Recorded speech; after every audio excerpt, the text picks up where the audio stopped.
말씀은 갈라디아서 2장 20절 말씀입니다. 너무 귀한 말씀이니까 뜻을 깊이 생각하시며 한 목소리로 봉독을 하겠습니다. 사실 이 시간이 굉장히 졸리는 시간입니다. 더군다나 또 전신까지 그렇게 진수성찬으로 먹고 났으니 얼마나 졸리겠어요. 그래도 참 여기 다녀가는 분들마다 한결같은 소리가 이렇게 경건하게 거룩하게 예배드린 모습을 참 보기 힘들다고 해요. 그 경건한 예배에 누가 되지 않도록 눈을 다 잘 떠주면 좋겠어. 그래도 이렇게 졸린 사람들은 뒤에 나가서 서서 예배드리는데 그것도 참 아름다운 모습이야. 졸지 말고 나가 서 있도록. 자, 우리 다 같이 한 목소리로 봉독하겠습니다. 시작. 내가 그리스도와 함께 십자가에 못 박혔나니 즉 내가 산 것이 아니요 오직 내 안에 그리스도께서 사신 것이라. 이제 내가 육체 가운데 사는 것은 나를 사랑하사 나를 위하여 자기 몸을 버리신 하나님의 아들을 믿는 믿음 안에서 사는 것이라. 아멘. 세계적인 영적 지도자이고 특별히 영국을 대표하는 지도자였던 찰스 스펄전 목사님에 대한 이야기입니다. 어느 날 이 목사님이 서재에 앉아서 종일 울고 계셨습니다. 이 모습을 본 이 사모님이 너무나 이상해서 물어봐요. 아니 오늘 왜 이렇게 종일 이렇게 서재에서 울고만 있으시냐고. 그때 찰스 스펄전 목사님은 이렇게 이야기합니다. 오늘은 십자가를 바라보아도 내 마음에 아무런 감격이 없어서 너무 안타까워서 울고 있습니다. 여러분, 그리스도인이 누굽니까? 이 크리스찬이라는 것은 바로 십자가를 깨닫는 사람이에요. 십자가를 바라보며 감격할 수 있는 사람, 이 사람이 그리스도인입니다. 오늘 여러분들은 십자가를 바라보면서 무엇을 생각하고 있습니까? 당시 십자가는 분명 고통과 저주와 형벌, 실패의 상징이었습니다. 그러나 그리스도인들에게는 십자가는 바로 생명의 상징이요, 구원의 상징이요, 사랑의 상징입니다.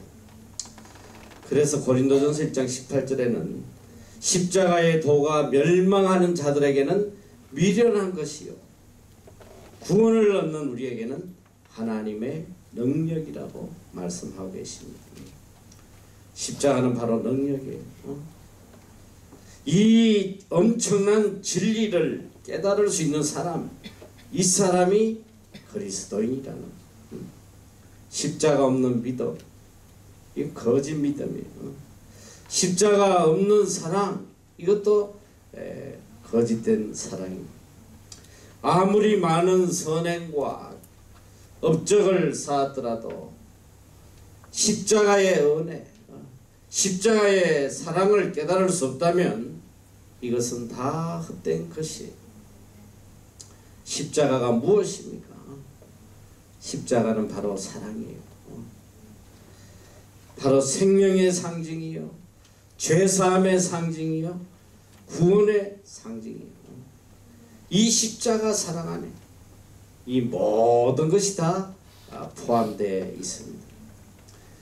우리를 향한 하나님의 사랑의 클라이막스, 이 사랑의 결정체가 바로 십자가란 말이죠.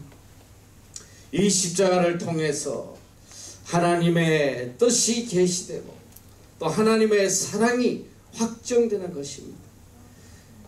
그래서 로마서 5장 8절 말씀, 너무나 귀한 말씀이잖아요. God demonstrated His own love for us in this. While we were still sinners, Christ died for us. 우리가 아직 죄인 되었을 때에 그리스도께서 우리를 위하여 죽으심으로 하나님께서 우리에 대한 자기의 사랑을 확정하셨다. 십자가가 뭐예요? 바로 죄인된 우리를 향한 하나님의 사랑의 확정이란 말이에요. 여러분, 인간의 사랑은 하나님의 사랑과 질적으로 차이가 있어요. 인간의 사랑은 비코스 사랑이라고 그래. 비코스 사랑. 어떤 조건이 있어야지만 사랑하는 거예요. 뭐 때문에, 이런 이유 때문에 내가 그를 사랑하는 거예요. 인간의 사랑에 조건 없는 사랑은 없어요. 다 조건이 있단 말이죠. 소위 부모의 사랑은 조건 없는 무조건적인 사랑이라고 하지만 부모의 사랑도 조건이 있더라. 정말 속색이고 괴롭히니까 버려요. 자식 버리더라. 깜빵에 갖다 버려요. 쳐넣어버려요. 저는 군대에서 잊지 못할 사건이 있었는데, 제가 국군수도통합병원에 한 약 2개월 정도 입원해 있으면서 열심히 그 전도를 했어요. 이 국군수도통합병원은 특히 내과에는 일단 들어오면 거의가 죽어요.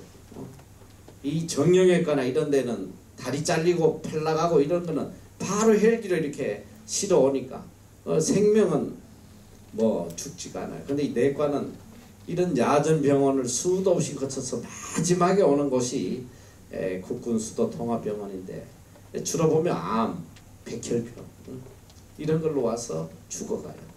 내가 있는 곳 짧은 몇 개월 동안도 많은 아이들이 죽어가는 걸 봤는데, 그 중에 어린아이 같아. 난 처음에 웬 중학생이 하나 와 있나, 머리를 딱 바꿨건 애가 이렇게 얼굴이 퉁퉁 부어 있는데, 그 아이 별명을 이렇게 엄장군이라고 그러더라고. 다들 엄장군이래요.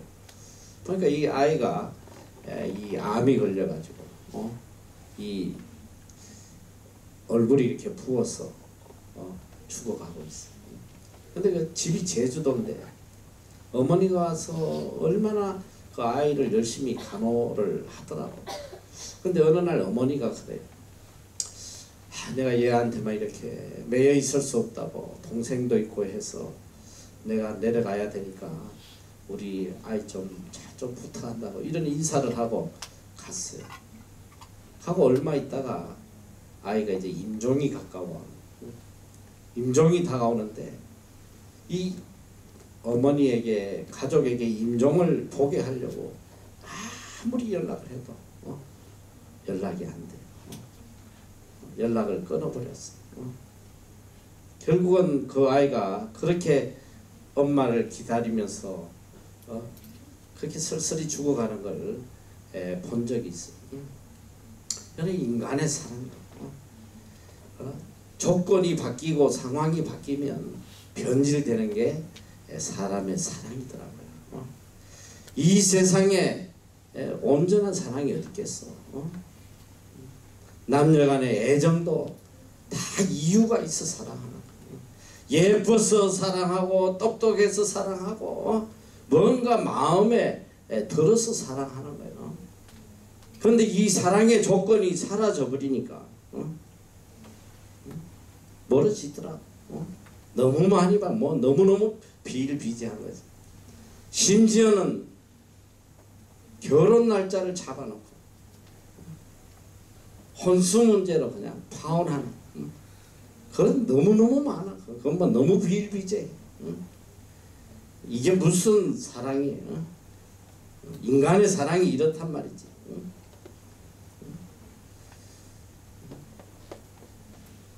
아무리 죽을 만큼 사랑해도 내가 사랑했던 조건이 사라지면 마음도 사라지는 거예요. 참 조심해야 돼. 결혼할 때 정말 깊이 생각해야지. 이 형제들도 이 자매들 뭐 예쁘다고 그 미모에 빠져가지고 결혼하고 이러면 인생 끝나는 거예요. 그 미모가 얼마나 가겠어. 며칠 못 가요. 25 지나면 세포가 죽는다고 했잖아. 얼마 있으면 쪼글쪼글해진단 말이야. 그래서 참 감사한 건 뭐 여기서는 이렇게 미모 보고 갈만한 뭐 그런 일은 없을 것 같아. 어쨌든 믿음 보고 가겠지. 어쨌든 잘 알아야 돼. 인간이 사랑이 이게 얼마나 웃기는지. 그리고 말이지. 좀 경거망동 좀 하지 마라. 이 아이들 내가 여기서 지켜보니까 죽고 못 살도록 좋아하다가 한국 가서 헤어진 애들은 너무너무 많이 봤어. 정말 너무 충격이야. 여러분 선조 중에 한 녀석이 얼마나 한 자매를 사랑했는지 너무너무 사랑해가지고 어느 날 책상에 갔더니 그 자매 사진을 딱 붙여놓고 밑에다 이렇게 적어놔서 주여 주시옵소서. 근데 얼마나 간절히 기도했는지 마음이 이렇게 통해가지고 여기 있으면서 서로 이렇게 내가 허락을 했어. 그냥 사귀라고 그랬더니 그 아이가 자매가 어디 사는 저 보턴이 절 지나서 멀리 살아요. 근데 이놈이 그 매일 그 얼굴이 보고 싶어가지고 알톤에 살았는데 거기서 밤마다 거기를 가는데 이제 걸어갈 수 없으니까 싱싱인가 뭐 있지 너 외발로 이렇게 밀면서 가는 거 어린애들 타는 거 어디서 그거 하나 구해가지고 말이지 죽을 힘을 다해가지고 그 도로도 별로 안 좋아요. 포장도 별로 안 좋은데 거기까지 가가지고 얼굴 한번 보고 오고 그러더니 결국 둘 다 딴 데 결혼을 했어. 딴 놈한테 시집가고 딴 인간한테 또 장가가고 말이지. 인간이 이래. 그리고 여기 온 우리 자매 하나는 지 결혼한다고 말이지. 페이스북에 나 요새 또 이해가 안 가는 게 왜 결혼도 하기 전에 웨딩 사진을 왜 찍는 거야? 결혼할 때 찍어야지. 결혼하기 1년 전부터 웨딩 사진 찍어 올리고 난리 법석을 떨어요. 나 결혼하는 줄 알았어. 결혼 사진을 올렸어. 결혼한다. 근데 요 근래에 왔더니 어떻게 됐나 했더니 끝났대. 이래. 인간이라는 게 이래요. 잘 알아야 돼. 우리 인간의 사랑은 다 조건이 있어. 조건 보고 가는 사랑은 오래 가지 않아. 돈 보고 간 사람은 돈 떨어지면 다 헤어지게 돼 있단 말이야. 그러나 하나님의 사랑은 비코스 사랑이 아니라 nevertheless 그럼에도 불구하고 인스파이트 오브 그럼에도 불구하고 사랑하는 이 변함없는 사랑이에요. 그래서 하나님의 사랑이 조건 없는 사랑, 이 사랑을 우리는 그레이스라고 해요. 은혜라고 부른다는 거예요. 은혜로 주어지는 사랑이야. 악한데도 불구하고 사랑해 주세요. 도저히 소망이 보이지 않는데도 사랑해 주시는 거예요. 로마서에 보니까 하나님과 원수 되었을 그때도 우리를 사랑하셔서 예수 그리스도를 십자가에 못 박으시더라. 이게 하나님의 사랑이에요. 선인도 아니고 의인도 아니고 악인이고 죄인이고 하나님 앞에 원수 될 때에 하나님께서는 우리를 위해서 그리스도를 보내시더라는 거예요. 여기에 하나님의 사랑의 위대함이 있어요. 로마서 5장 7절 8절에 보면 의인을 위하여 다 같이 한번 읽어보자. 시작. 의인을 위하여 죽는 자가 쉽지 않고 선인을 위하여 용감히 죽는 자가 혹 있거니와 우리가 아직 죄인 되었을 때 그리스도께서 우리를 위하여 죽으심으로 하나님께서 우리에게 대한 자기의 사랑을 확정하십니다. 의인도 아니고 선인도 아니고 악한 죄인 된 우리를 위해서 주님께서 죽어주셨다는 거예요. 이게 복음이에요. 이보다 더 큰 복음이 어디 있어? 이보다 더 큰 사랑이 어디 있느냐 이거지. 사랑의 정도도 여러 단계가 있어요. 자, 물질적으로 사랑하는 것보다 마음으로 사랑하는 게 사실은 훨씬 더 커요. 그러나 마음으로 사랑해 주는 것보다 몸을 희생하면서 몸으로 사랑해 주는 거, 이게 또 훨씬 더 귀한 거예요. 사랑은 바로 수고와 희생이 따라야지 진정한 사랑이 되는 거예요. 아무리 입으로 사랑한다고 해도 조금 더 희생하지 않는다면 그건 사랑이라고 할 수가 없어요. 참 아이러니하게도 부잣집 가정의 아이들이 대체로 이 불효막심한 인간들이만. 효자는 어디서 나오느냐? 가난한 가정에서 많이 나와요. 찢어지게 가난한, 밥도 제대로 못 얻어먹고 제대로 공부도 안 시켜주고 죽도록 고생한 이런 자녀들 중에서 오히려 효자가 많이 나오더라고. 그건 뭐냐? 내 부모님이 나를 위해서 몸으로 희생하는 것을 눈으로 보고 자랐기 때문에 밥 한 끼 먹이려고 뼈가 부스러지도록 나가서 노동판에서 농사판에서 일하는 그 부모님의 희생을 보고 자랐기 때문에 이 가난한 아이들이 효자가 많아요. 그러나 하고 싶은 거 다 하고 먹고 싶은 거 다 먹고 살아온 인간들은 부모의 은혜를 몰라요.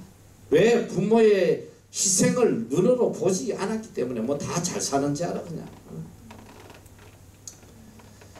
사랑은 바로 희생을 통해서 sacrifice, 희생을 통해서 전달되는 거란 말이에요. 많은 고난과 희생 속에 분명한 사랑을 느끼게 됩니다. 저분이 나를 위해서 얼마나 희생하느냐, 저분이 나를 위해서 얼마나 고난을 당하느냐, 그걸 보고야 비로소 사랑을 느끼고 그 사랑을 받아들이게 돼요. 그래서 이사야 53장 5절 6절에 너무나 유명한 말씀이잖아요. 그가 찔림은 우리의 허물을 인함이요, 그가 상함은 우리의 죄악을 인함이다. 그가 징계를 받음으로 우리가 평화를 누리고 그가 채찍에 맞음으로 우리가 나음을 입었다. 이 한 말씀만 깊이 가슴에 새길 수만 있다면 누가 감히 주님을 배반하고 주님을 떠나 살 수 있겠어요? 우리의 허물을 대신해서 찔리시고 우리의 죄악을 대신해서 징계를 받았다. 그분의 희생과 징계를 통해서 오늘 우리가 이렇게 평화를 누리고 하나님의 자녀로서 행복을 누리고 살아갈 수 있다는 거. 사랑의 진실한 언어. 왜 예수 그리스도의 사랑이 이렇게도 위대할 수밖에 없느냐?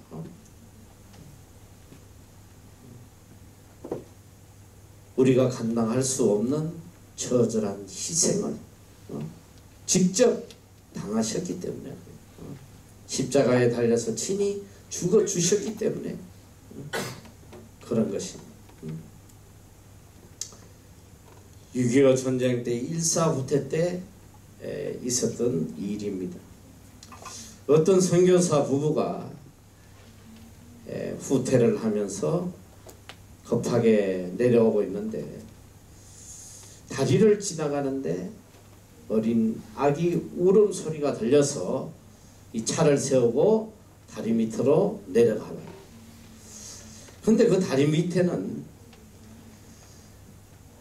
옷에 뚫뚫 쌓여서 울고 있는 한 갓난 아기가 있었습니다. 근데 이 아이를 안고 있는 여인은 30세 난지 되는 어머니인데 자신의 모든 옷을 다 벗어서 이 아이를 덮어주고 본인은 알몸으로 얼어 죽었다는 거예요. 이 선교사 부부가 이 아이를 입양해서 미국에서 잘 키웁니다. 이 아이가 이제 장성했을 때에 이 선교사 부부는 이 어머니에 대해서 어머니가 자기를 위해서 어떻게 죽었는지 그 이야기를 해주게 돼요. 이 아들이 이 이야기를 듣고는 꼭 어머니 무덤에 한번 데려달라고 애원을 합니다. 어느 추운 겨울날 이 선교사 부부는 이 양아들을 데리고 이 어머니 무덤에 찾아와요. 이 청년은 어머니 무덤 앞에서 그 추운 날씨에 자기가 입었던 모든 옷을 벗어서 무덤에 덮고는 그는 어머니에게 그렇게 이야기해요. 얼마나 추우셨냐고, 나를 살리기 위해서 얼마나 추우셨냐고, 이제는 이 옷을 덮고 따뜻하게 평안히 지내시라고, 일평생 어머니의 사랑을 내가 잊지 않고 이 사랑에 보답하는 삶을 살겠다고 통곡을 했다고 해요. 여러분, 주님은 우리를 위해 십자가에 죽으심으로 우리를 향한 사랑을 보여주셨어요. 그래서 우리가 부르는 찬송가, 이 하버겔이 지은 찬송가에 보면 내 너를 위하여 몸버려 피 흘려 내 죄를 속하여 살 길을 주었다. 너 위에 몸을 주고만 날 위해 무엇을 주느냐. 오늘 왜 우리가 주님을 사랑한다고 말해야 됩니까? 우리는 주님을 사랑해야 될 분명한 이유가 있어요. 주님께서 죄인된 우리를 위하여 죽으셨다는 거. 십자가의 고난을 자발적으로 기쁨으로 우리를 살리기 위해서 선택하셨다는 것. 복음이 뭐예요? 거창하게 신학적으로 복음을 이야기하지 않아도 괜찮아. 이 한마디로 이게 복음의 핵심이라는 거예요. 죄인된 나를 위해서 예수 그리스도께서 십자가에 죽어 주셨다는 거, 이거보다 더 큰 복음이 어디 있어? 그리함으로 우리를 죄인에서 어려운 자로 영원히 형벌 받을 자에서 영생을 누리는 자로, 이제는 하나님의 자녀로서 후사로서 영원한 하늘의 축복을 누리는 자로 우리를 만들어 주셨다는 거예요. 이게 복음이에요. 아무 조건 없이, 아무 조건 없이 우리를 사랑하셨어요. 죽기까지 사랑하셨다는 거예요. 바로 십자가의 의미가 여기에 있습니다. 이 십자가 안에 엄청난 사랑이 계시되어 있고 그 사랑 안에 내 삶에 의미가 있는 거예요. 우리가 하나님의 사랑을 생각할 때 때로는 너무너무 유치하게 생각을 해요. 하나님이 나를 사랑하신다면 내 뜻이 이루어져야 돼.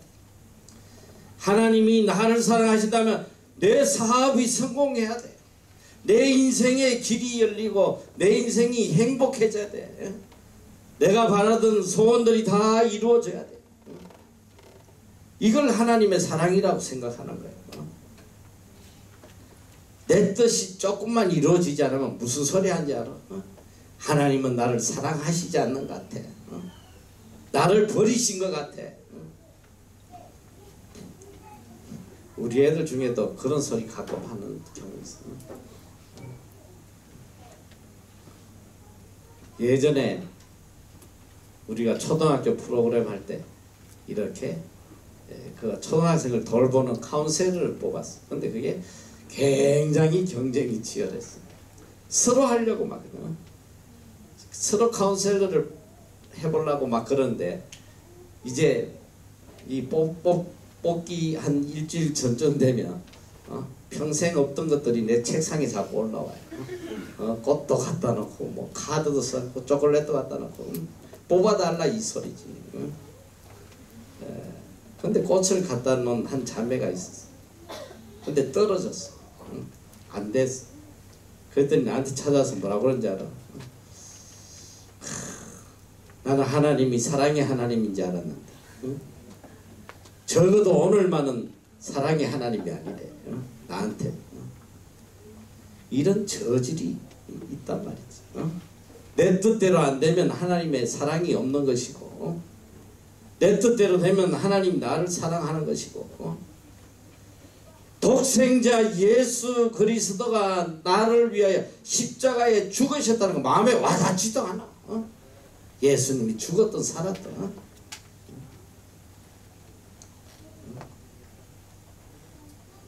하나님이 세상을 이처럼 사랑하사 독생자를 주셨으니 이는 저를 믿는 자마다 멸망치 않고 영생을 얻게 하려 하십니다. 이게 복음이에요. 이게 복음의 핵심이란 말이야. 하나님이 세상을 이처럼 사랑하사, 이 영어는 보면 God so loved the world He gave one and only son, 이렇게 돼 있어요. 하나밖에 없는, 오직 하나밖에 없는 아들을 우리를 사랑해서 주셨다는 거예요. 왜 주셨나? That we not perish, 우리가 멸망치 않고 but have eternal life, 영생을 얻도록,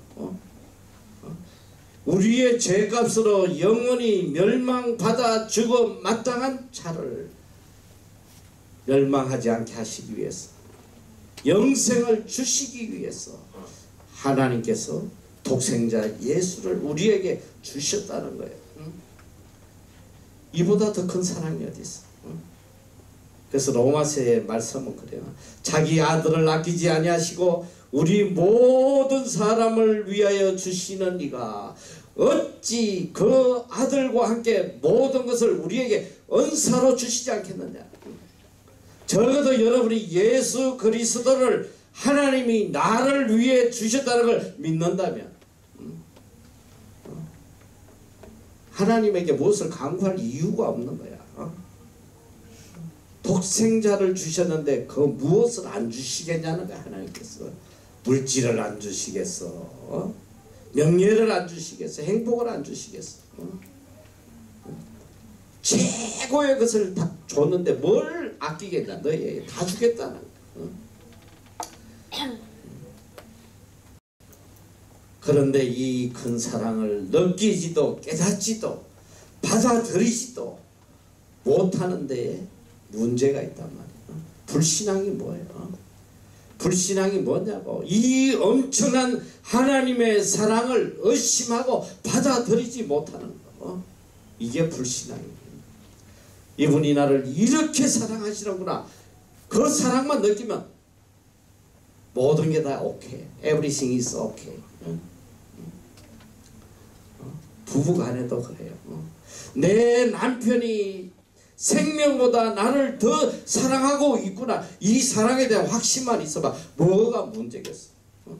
어떤 것도 문제될 게 없단 말이야. 사랑을 믿지 못하니까 괴로운 거예요. 그래서 요한일서 4장 10절에는 사랑은 여기 있으니 우리가 하나님을 사랑한 것이 아니요 오직 하나님이 우리를 사랑하사 우리 죄를 위하여 화목제로 그 아들을 보내셨습니다. 우리가 하나님을 사랑한 게 아니에요. 하나님이 우리를 친히 찾아오셔서 우리를 먼저 사랑하여 주셨어요. 그 사랑의 확정으로 예수 그리스도를 화목제물로 우리에게 보내셨다는 거죠. 우리가 죄인 되었을 때, 우리가 하나님을 알지 못할 때에, 그때에 먼저 하나님이 우리를 사랑하셨다는 거, 여기에 귀한 의미가 있다는 거예요. 그래서 우리는 이 십자가를 바라보면 더 바랄 게 없어요. 이 십자가를 바라보면 더 이상 뭘 바라겠어. 이 십자가 안에 엄청난 사랑의 계시가 있기 때문에 이 십자가의 사랑을 이해하고 감격하고 받아들일 수만 있어요. 우리는 더 이상 아무것도 바랄 것이 없다는 거예요. 내 은혜가 족합니다. 주님, 제가 주님의 무엇을 더 바라겠어요? 이 은혜가 과분합니다. 분에 넘치는 은혜 속에 제가 살아가고 있습니다. 바로 이것이 예수를 믿는 것이요, 바로 이것이 믿음이란 말이에요. 예수 그리스도를 믿는 이것, 이 사랑을 믿는 것이요, 이 은혜를 받아들이는 거예요. 또 우리는 십자가를 바라보면서 부활과 영원한 생명을 바라보게 됩니다. 밝은 영생의 길을 바라보고 소망을 가지고 기뻐하고 살아가는 이것이 예수 믿는 거예요. 십자가가 뭐예요? 바로 영생을 계시하는 거예요. 영원한 생명, 부활의 새 생명으로 영원히 살아간다는 걸 보여주는 증거가 십자가란 말이죠. 그래서 사도 바울은 오늘 본문을 통해서 너무나 위대한 고백을 하고 있잖아요. 내가 그리스도와 함께 십자가에 못 박혔나니 I have been crucified with Christ. I no longer live, but Christ lives in me.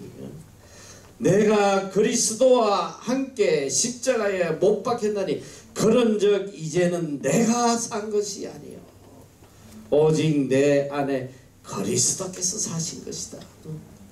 뭐예요? 예수를 믿는 게 뭐야? 십자가에 못 박아버린 거야. 나의 옛사람은 이미 죽어버렸어. 내 생각도 계획도 소원도 미래도 다 십자가에 못 박고 오직 내 삶에 예수 그리스도가 살아계신다 말이야. 이건 뭐냐? 이제는 내 속에 예수 그리스도의 뜻, 예수 그리스도의 생각, 예수 그리스도의 소원, 이것이 내 소원이요 내 뜻이 되는 거예요. 이게 믿음의 삶이라는 거예요. 오직 내 안에 사는 것은 그리스도입니다.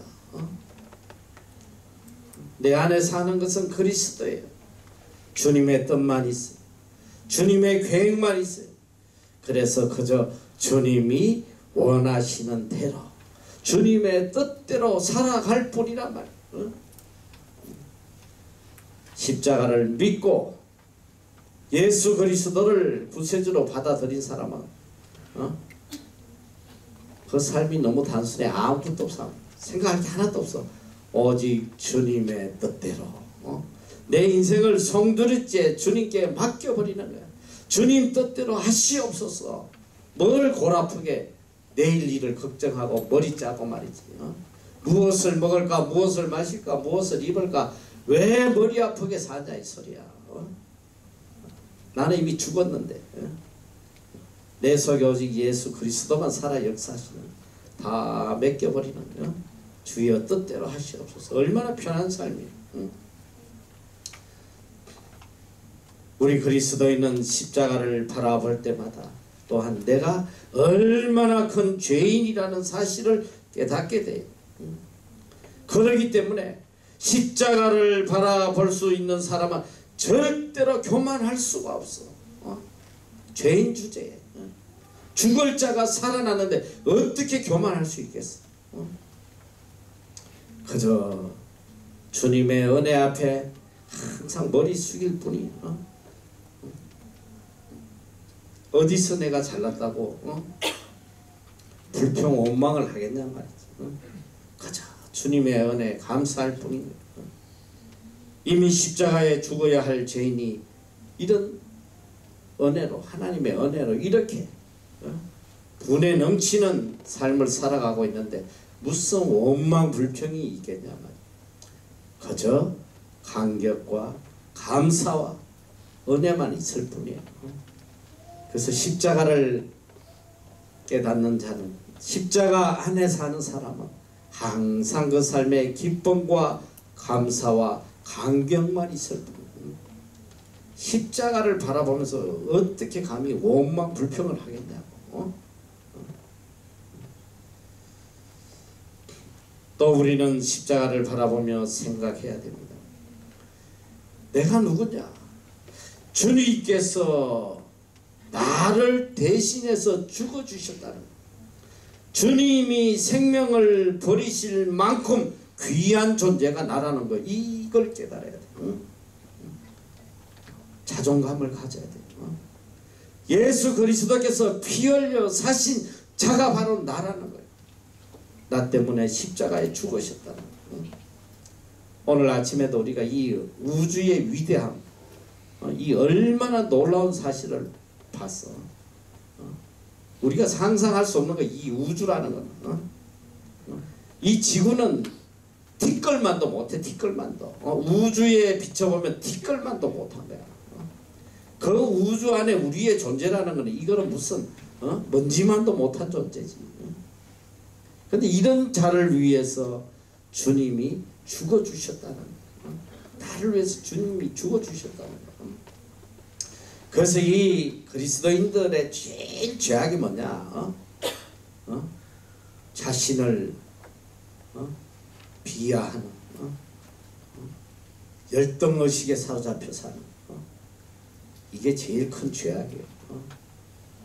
그리스도인은 자존감이 있어야 돼.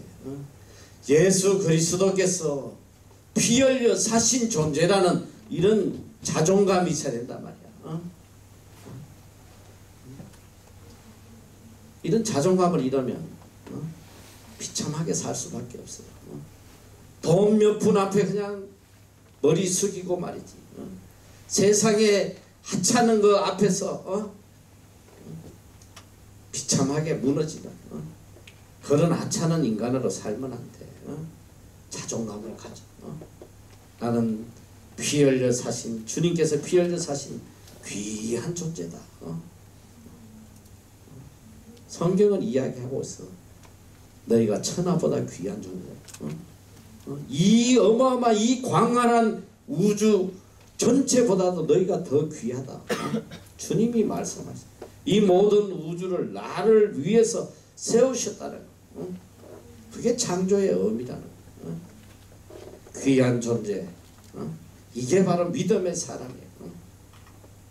그래서 자신을 바로 아는 사람은 절대로 함부로 살지 않아요. 비굴하게 살지 않는단 말이에요. 주님이 나를 위해서 죽으셨다는 사실을 깨닫는 사람은 죄악의 종로로 타지 않는다는 거예요. 십자가를 바라볼 때마다 나의 옛 사람이 십자가에 이미 못 박혀 죽었음을 깨닫고 살아가는 거예요. 그래서 갈라디아서 5장 24절, 그리스도 예수의 사람들은 육체와 함께 그 정과 욕심을 십자가에 못 박았느니라. 다 같이 한번 크게 시작. 그리스도 예수의 사람들은 육체와 함께 그 정과 욕심을 십자가에 못 박았느니라. 이제 우리는 더 이상 세상을 향한 그런 욕심을 갖고 살아가서는 안 돼요. 그래서 사도 바울은 나는 날마다 죽는다. 고린도전서 15장 31절에 나는 날마다 죽노라. 데일리 다이. 날마다 내 육신을 죽이고 나가는 거예요. 이게 믿음의 삶이에요. 세상을 향한 욕심, 정욕들을 매일매일 십자가에 못 박고 살아가는 이게 믿음의 삶이란 말이지. 신앙생활 한다고 그러면서 교회 가서 맨날 세상에 대한 욕심, 내 뜻, 내 소원 이거 성취하려고 말이지. 교회 나가서 발부둥치고 울부짖고 이건 신앙이 아니란 말이에요. 세상을 향한 내 욕심과 정욕들을 날마다 십자가에 못 박는 이게 신앙생활이란 말이에요. 나를 죽이고 내 속에 예수 그리스도 한 분만 살아 역사하도록 하는 것. 우리는 그리스도의 죽음에 연합한 자로 살아야 돼. 죄에 대해서는 죽은 자로 더 이상 죄악에 거해서는 안 된단 말이에요. 주님의 죽으심은 우리로 죄의 값을 치르기 위해서 죽으신 거예요. 그러니까 우리도 죄에 대해서 이제는 죽은 자로 살아야 돼요. 죄의 종로로 갈 것이 아니라 죄의 죽은 자. 이제는 죄하고 먼 자. 그래서 로마서 8장 1절에서 2절 너무나 귀한 말씀이잖아.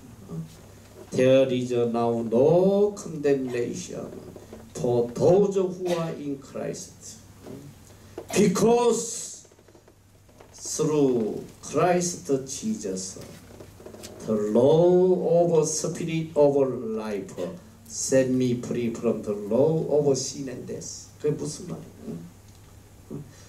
예수 그리스도 안에 있는 자에게는 더 이상 정죄함이 없다는 거야. 누가 감히 정죄하겠어? 예수 그리스도께서 이미 우리를 죄와 사망에서 자유케 하셨는데, 생명의 성령의 법이 너희를 죄와 사망의 법에서 자유케 하셨느니라. 이제는 자유한 자로 살아야 돼. 죄에서 짓눌려 가지고 맨날 죄책감에 주여 저는 죽일 죄인입니다. 죽일 죄인입니다. 회개해야 됩니다. 회개하고는 빨리 이 죄에서 벗어나야 된단 말이에요. 죄와 사망의 벗에서 일어나서 생명과 성령의 법으로 내 자신이 기쁨과 감격, 죄의 은총으로 살아가야 되는 거예요. 이게 믿음의 사람이란.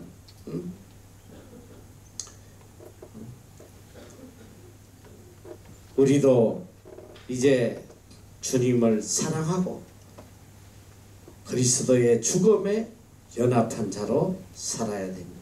주님과 함께 죽어야 돼요. 주님과 함께 죽어야 주님과 함께 영광을 누린다고 그랬어.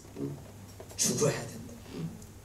함께 내가 그리스도와 함께 십자가에 못 박혔나니, 굉장히 중요해. 함께라는 거. 함께. together, with. 신앙이 뭔지 알아? 함께 하는 거야. 사랑이 뭐냐? 함께 하는 거야. 부부 사랑이 뭐냐? 이 결혼할 때 주례할 때 꼭 그러잖아. 그대는 몸이 아프거나 병들거나 실패하거나 흰머리가 아니 검은 머리가 흰머리가 되도록 함께 사랑하겠느냐? 네. 처음부터 다 거짓말로 시작하니까 이게 안 되는 거야. 함께 하긴 뭘 함께 하냐? 믿음이 뭐냐? 믿음은 예수 그리스도와 함께 하는 거야. 이게 믿음이야. 감동적인 그 영화가 있어, 타이타닉호. 근데 이게 실제로 있었던 사건이에요. 1912년에 타이타닉호가 침몰할 때에 스트라우스 부인은 남편과 함께 그 타이타닉호에 타고 있었습니다. 배가 빙산에 부딪혀서 침몰해 가고 있을 때 많은 사람들은 배와 함께 이렇게 수장이 됐지만은, 그러니까 어린아이들과 여자들을 제일 먼저 구명보트에 태워서 탈출을 시켜요. 그때 이 스트라우스 부인도 자기 차례가 되어서 구명보트를 탈 찰나에 그는 구명보트를 타지 않아요. 타지 않고 남편에게 다시 돌아옵니다. 그러면서 이 스트라우스 부인은 자신과 평생을 함께 했으며 자신의 가장 가까운 친구고 진정한 동반자고 언제나 자신의 영혼을 위로해준 그 남편의 손을 잡고 단호하게 이야기를 해요. 나는 절대로 구명보트를 타지 않을 것이다. 당신과 나, 우리는 함께 행복한 시간을 보냈습니다. 이제 우리는 늙었고 난 당신을 떠나고 싶지 않아요. 당신이 가는 곳에 함께 가겠어. 당신과 함께 살았으니 이제 함께 죽을 겁니다. 그리고 두 부부는 손을 꼭 잡고 같이 찬양을 하면서 이 배와 함께 죽음을 맞이했다는 거예요. 이게 실제 이야기예요. 여러분, 사랑이 뭐예요? 함께 하는 거야. 함께 하지 않으면 이건 사랑이 아니란 말이에요. 진정한 사랑이 뭐예요? 여러분이 진정 예수 그리스도를 사랑한다고 말할 수 있느냐 이 소리예요. 주님을 사랑하면 주님과 함께 해야 돼요. 그분의 사랑, 그분의 희생, 그분의 아픔, 고난, 그리고 그분과 함께 영광에 참여해야 돼요. 그래서 디모데 2장 11절 이하는 미쁘다 이 말이여 우리가 주와 함께 죽었으면 또한 함께 살 것이요 참으면 또한 함께 왕노릇할 것이요 우리가 주를 부인하면 주도 우리를 부인하실 것이다. 주님께서 우리의 죄값으로 죽어주셨어요. 우리도 이제 그리스도의 죽음에 연합하는 함께하는 자로 살아야 됩니다. 이제는 세상의 정과 욕심을 다 십자가에 못 박고 예수 그리스도의 길을 따라가야 돼요. 죄에 대해서는 죽은 자로, 이 십자가는 바로 죽음의 승리요, 죽음을 초월하는 거예요. 십자가는 생의 끝이 아니라 영원한 세계의 시작인 것입니다. 이것을 믿고 죽음의 세계를 초월하여 살아가는 이것이 믿음의 삶이에요. 그래서 칼바르트가 유명한 말을 하잖아요. 사람의 생애에 단 한 번의 기회라는 그의 논문에 그는 이렇게 이야기를 하고 있습니다. 사람에게는 많은 기회가 있는 것 같으나 가장 중요한 기회는 딱 한 번 있다. 일생의 가장 중요한 기회는 딱 한 번이다. 그 한 번의 기회, 그것이 바로 죽음이라고 그랬어요. 그 기회를 어떻게 맞이하느냐, 이건 영원한 생명의 세계로 가느냐 아니면 영원한 저주로 끝나느냐, 가장 중요한 터닝 포인트예요. 그런 거로 인간은 다 죽음을 향해 살아갑니다. 죽음이라고 하는 그 한순간을 작품처럼 클라이막스로 그렇게 아름답게 맞이하는 것, 그게 제일 중요하다는 거예요. 그래서 우리는 일생을 살아가면서 항상 이 두 가지를 마음에 새기고 살아야 한다, 이렇게 이야기해요. 하나가 뭐냐, 모멘토리, 이것은 당신은 곧 죽는다는 것을 기억하고 사십시오. 당신은 곧 죽는다는 걸 기억하고 살아. 둘째는 모멘토 도미니, 이것은 주님을 생각하십시오, 이 말이에요. 그래서 사람은 죽는다. 그런 거로 언제나 주님을 생각하라. 십자가를 지시고 부활하신 주님을 생각하며 살아라. 이것이 일생에 딱 한 번 있는 기회를 가장 아름답게 멋있게 만드는 길이라는 거죠. 오늘 본문은 결론적으로 우리에게 말씀을 하세요. 이제 내가 육체 가운데 사는 것은 나를 사랑하사 나를 위하여 자기 몸을 버리신 하나님의 아들을 믿는 믿음 안에서 사는 것이다. 오늘 우리가 이 땅에 살아가는 목적이 뭐냐? 나를 위해서 자기 몸을 버리신 하나님의 아들을 믿는 그 믿음 안에 살아가는 거, 이게 삶의 목적이에요. 나를 위해 죽어주신 예수 그리스도를 믿는 그 믿음으로 살아가는 거. 내가 육체 가운데 거하는 것은, 내가 육신을 입고 살아가는 목적이 뭐냐? 나를 위해서 자기 몸을 버려주신 이 예수 그리스도를 믿는 믿음 때문에 살아가는 거예요. 오늘 우리의 생의 목적은 바로 예수 그리스도 한 분 위해 사는 거예요. 그래서 고린도후서 5장 15절, 저가 모든 사람을 대신하여 죽으심은 산자들로 하여금 다시는 저희 자신을 위하여 살지 않고 저희를 대신하여 죽었다가 다시 사신 자를 위하여 살게 하려 함이니라. 우리에게 생명을 주신 목적이 뭐냐? 나를 위해 죽어주신 예수 그리스도를 위해서 살라는 거예요. 이것이 하나님이 우리에게 생명을 주신 이유란 말이에요. 그래서 우리가 무엇을 하든지 오직 예수 그리스도의 영광을 위해서 살아야 된다. 고린도전서 1장 18절 십자가의 도가 멸망하는 자들에게는 미련한 것이요 구원을 얻는 우리에게는 하나님의 능력이다. 십자가가 능력이에요. 죄를 이기고 세상을 이기고 내 자신을 이기고 언제나 승리할 수 있는 능력이에요. 이게 십자가예요. 그래서 라인홀터 니버는 위대한 말을 합니다. 예수님을 믿는다는 것은 십자가 안에서 내 삶의 의미를 발견하는 것이다. 십자가 안에서 내 삶의 의미를 발견하는 그리스도와 함께 있으니 내가 얼마나 소중한 자인지, 하나님 안에서 십자가 안에서 내가 얼마나 존귀한 자인지 이걸 깨달아야 돼요. 하나님께서 존귀와 영광으로 우리를 관시웠다고 그랬어. 높여주셨다고 그랬어요. 이제는 십자가 안에서 존귀한 내 참 모습을 찾아야 될 때는 내가 누굽니까? 여러분이 누구예요? 예수 그리스도께서 핏값으로 산 존귀하고 영광스러운 자들이란 말이에요.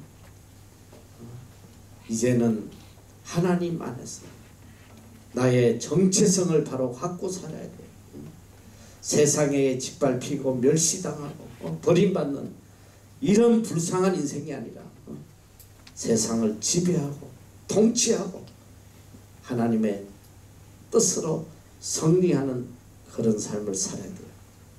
사랑하는 형제 자매 여러분, 이제는 우리 삶의 가장 귀한 이 십자가의 의미를 바로 깨닫고 또 십자가의 사랑을 바로 느끼고 또 이 사랑을 바로 받아들여서 그 사랑에 합당한 귀한 존재로 살아가는 여러분이 되시기를 축원합니다. 기도하겠습니다.